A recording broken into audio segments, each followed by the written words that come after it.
Quincy City Hall is getting a facelift.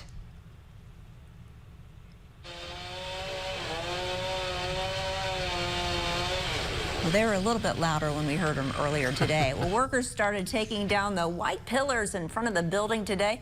This is footage from the WGEM news drone. A new facade and masonry will replace the columns at the front entrance of City Hall. Crews also plan to repair roof leaks and replace heating and air conditioning units.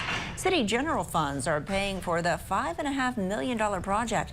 Officials say the new facade will be easier and less expensive to maintain. It's not really like a remodeling, it's more of getting the building to be waterproof, watertight, and structurally sound. Repair the masonry that has become detached from the superstructure. Now, the project is expected to be finished by the end of the year.